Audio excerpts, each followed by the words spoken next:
Breaking చూస్తున్నాం. BRS పార్టీకి వరుస షాక్లు తగులుతున్నాయి. తాజాగా ఎంపీ రంజిత్ రెడ్డి, మాజీ ఎమ్మెల్యే ఆరూరి రమేష్ పార్టీని వీడారు. మరికొంతమంది ఎమ్మెల్యేలు సైతం పక్క చూపులు చూస్తున్నట్లు తెలుస్తోంది. నేతలంతా బీజేపీ, కాంగ్రెస్ గూటికి చేరడంతో బీఆర్ఎస్ అధిష్టానంలో ఆందోళన మొదలైనట్టు తెలుస్తోంది.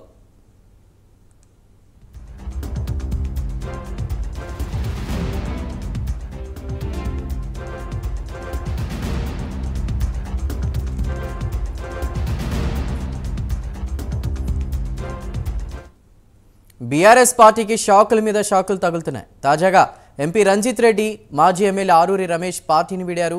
మరికొంతమంది ఎమ్మెల్యేలు సైతం పక్క పార్టీలు చూస్తున్నట్టు తెలుస్తోంది. నేతలంతా బీజేపీ, కాంగ్రెస్ గూటికి చేరడంతో బీఆర్ఎస్ అధిష్టానంలో ఆందోళన మొదలైనట్టు తెలుస్తోంది.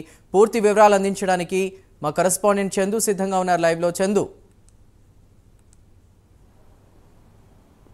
చందు, బీఆర్ఎస్ పార్టీ నుంచి అటు కాంగ్రెస్, బీజేపీలోకి వలసలైతే కొనసాగుతున్నాయని చెప్పొచ్చు. ఇప్పటికే సిట్టింగ్ ఎంపీలు నాగర్ కర్నూలు ఎంపీ పోతుగంటి రాములు, అదేవిధంగా బీబీ పాటిల్ జైరాబాద్ ఎంపీ ఇద్దరు కూడా బీజేపీలో చేరిపోయారు. మరోవైపు కాంగ్రెస్ వైపు వసనూరు దయాకర్ వరంగల్ ఎంపీ, అదేవిధంగా పెద్దపల్లి ఎంపీ వెంకటేష్ నేత ఇద్దరు కూడా కాంగ్రెస్ పార్టీలో చేరారు. తాజాగా చేవెళ్ల సిట్టింగ్ ఎంపీ రంజిత్ రెడ్డి కూడా పార్టీకి రాజీనామా చేశారు. ప్రాథమిక సభ్యత్వానికి రాజీనామా చేశారు. తన రాజీనామాను ఆమోదించాలని కూడా కేసీఆర్ను ఆయన కోరుతూ ఒక లేఖను కూడా పంపించడం జరిగింది. మొత్తంగా చూసినట్టయితే సిట్టింగ్ ఎంపీలు ఇప్పటికీ దాదాపు 5 ఎంపీలు కూడా వివిధ పార్టీల్లో చేరిపోయారు. ఇది మాత్రం బీఆర్ పెద్ద షాక్గానే మనం చెప్పవచ్చు. ఎందుకంటే ఇప్పటికే రంజిత్ రెడ్డితో కాంగ్రెస్ నేతలు మంతనాలు కూడా జరిపినట్టు తెలుస్తుంది. అని చేవెళ్ల కాంగ్రెస్ అభ్యర్థిగా రంజిత్ రెడ్డిని నిలపాలని కూడా కాంగ్రెస్ పార్టీ భావిస్తుంది. ఆయన నేడో రేపో కాంగ్రెస్ పార్టీలో చేరే అవకాశాలు స్పష్టంగా కనిపిస్తున్నాయి. మరోవైపు చూస్తున్నట్టయితే ఇప్పటికే చాలామంది బీఆర్ఎస్ ఎమ్మెల్యేలు సీఎం రేవంత్ రెడ్డిని కలిశారు. గతంలో కొత్త ప్రభాకర్ రెడ్డి కావచ్చు, సునీతా లక్ష్మారెడ్డి కావచ్చు, అదేవిధంగా పటాన్చెరు ఎమ్మెల్యే గూడెం మైపాల్ రెడ్డితో పాటు మాణిక్రావు, రాజేంద్ర ఎమ్మెల్యే ప్రకాష్ గౌడ్ వీళ్ళంతా కూడా రేవంత్ రెడ్డిని కలిశారు. రేవంత్ రెడ్డిని కలిసి వచ్చిన తర్వాత తమ అభివృద్ధి కోసం, అభివృద్ధి కార్యక్రమాల కోసం మాత్రమే కలిసామని చెప్పడం జరిగింది. తాజాగా ఖైరతాబాద్ ఎమ్మెల్యే దానం నాగేందర్ కూడా రేవంత్ రెడ్డిని కలిశారు.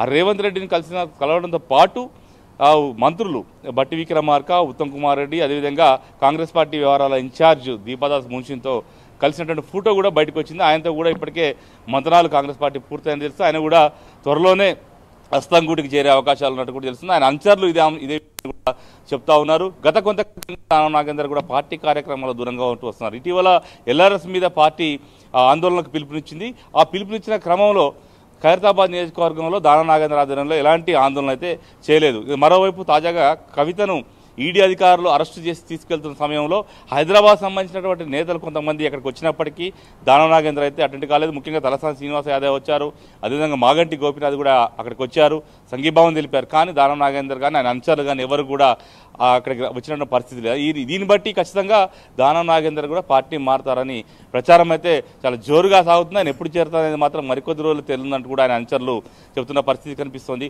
ఇక మరోవైపు చూసినట్టయితే ఇప్పటికే భద్రాచలం ఎమ్మెల్యే తెల్లం వెంకట్రావు పార్టీకి అంటి ముట్టనట్టుగానే ఆయన వ్యవహరింటూ వస్తున్నారు. ఆయన చాలా కాలంగా రేవంత్ రెడ్డిని కలిసిన తర్వాత ఆయన పార్టీ కార్యక్రమాలకు కూడా ఇక్కడ హాజరవుతున్న పరిస్థితి అయితే మనకు కనిపించాడు. దీన్ని బట్టి ఆయన కూడా పార్టీని దాదాపుగా వీడినట్టే అనే ప్రచారం అయితే సాగుతూ ఉంది. ఇక మరో ఇప్పటికే అటు హుజూర్ నగర్ మాజీ ఎమ్మెల్యే సైద్ రెడ్డి అటు బీజేపీలో చేరిపోయారని అక్కడ బీజేపీ నల్గొండ ఎంపీ టికెట్ కూడా తెచ్చుకున్నారు. ఇక మరోవైపు వరంగల్ జిల్లా సంబంధించి వరంగల్ జిల్లా అధ్యక్షుడు, అదేవిధంగా మాజీ ఎమ్మెల్యే వర్ధనపేట మాజీ ఎమ్మెల్యే ఆరూరు రమేష్ కూడా బీఆర్ఎస్ పార్టీకి గుడ్ బై చెప్పారు. ఆయన కూడా వరంగల్ బీజేపీ ఎంపీ క్యాండిడేట్గా డిక్లేర్ అవుతున్నట్టుగా కూడా మనకు తెలుస్తూ ఉంది. ఇప్పటికే ఆదిలాబాద్ మాజీ ఎంపీ నగేష్ బీజేపీలో చేరారు. ఆయన ఆదిలాబాద్ ఎంపీ టికెట్ తెచ్చుకున్నారు. సీతారాం నాయక్ మాజీ ఎంపీ మైబాద్ బీజేపీ క్యాండిడేట్గా డిక్లేర్ అయిపోయారు. మొత్తంగా చూసినట్టయితే బీఆర్ఎస్ పార్టీకి సంబంధించిన నేతలే కాంగ్రెస్, బీజేపీలోకి వలస వెళ్తున్న పరిస్థితి కనిపిస్తుంది. ఇది మాత్రం బీఆర్ఎస్ పార్టీని ఆందోళనలో పడేస్తుంది. చాలా కాలంగా 10 సంవత్సరాల పాటు పార్టీ అధికారంలో ఉన్నప్పుడు పార్టీలో చాలామంది నేతలను చేర్చుకున్నటువంటి బీఆర్ఎస్ పార్టీకి ఇప్పుడు గడ్డు పరిస్థితులు ఎదురవుతున్న పరిస్థితి. ఎందుకంటే గతంలో వివిధ పార్టీలు అంటే బీజేపీ, కాంగ్రెస్ పార్టీలకు సంబంధించిన ఎమ్మెల్యేలు కావచ్చు, కింది స్థాయి నేతల్ని పెద్ద ఎత్తున బీఆర్ఎస్ పార్టీలో చేర్చుకున్నారు. ఆ సమయంలో ఉద్యమకారులు అయితే ఆందోళన చేశారు. ఉద్యమకారులకు తమకు అవకాశం దక్కడం లేదని చెప్పిన పరిస్థితుల్లో ఇప్పుడు మొత్తం సీన్ అంతా రివర్స్ అయిందని చెప్పవచ్చు. ఎందుకంటే ఇప్పుడు బీఆర్ఎస్ పార్టీ నుంచే బీజేపీ కాంగ్రెస్లోకి వలసలు వెళ్తున్న పరిస్థితి కనిపిస్తుంది. అధికార కేంద్రానికి దగ్గర అవుతున్న పరిస్థితి అయితే మనకు కనిపిస్తోంది. రానున్న రోజుల్లో ఇంకా బీఆర్ఎస్ పార్టీ నుంచి పెద్ద ఎత్తున ఇతర పార్టీలోకి వలసలు ఉంటాయని కూడా ప్రచారం జరుగుతున్న నేపథ్యంలో బీఆర్ఎస్ పార్టీలో ఆందోళన రేకెత్తించిన అంశం. ఎందుకంటే ఇప్పటికే పార్టీ చాలా చోట్ల పోటీకి అభ్యర్థులు కూడా లేనట్టు పరిస్థితి. ఇంకా నల్గొండ, భువనగిరి ప్రాంతాల్లో ఎంపీ స్థానాల్లో ఇంకా అభ్యర్థులను డిక్లేర్ చేయలేని పరిస్థితి అయితే మనకు కనిపిస్తూ ఉంది. త్వరలోనే వారు డిక్లేర్ చేసేందుకు కూడా అభ్యర్థులను ఇంటర్వ్యూలు కూడా నిర్వహిస్తున్న పరిస్థితి అయితే బీఆర్ఎస్ పార్టీలో కనిపిస్తుంది. మొత్తంగా ఈ అభ్యర్థులు ఎవరైతే పార్టీకి సంబంధించిన నేతలు వెళ్తున్నప్పటికీ అధిష్టానం మాత్రం పెద్దగా ఆపే ప్రయత్నం కూడా చేయడం లేదు. Chandu right Chandu, thank you.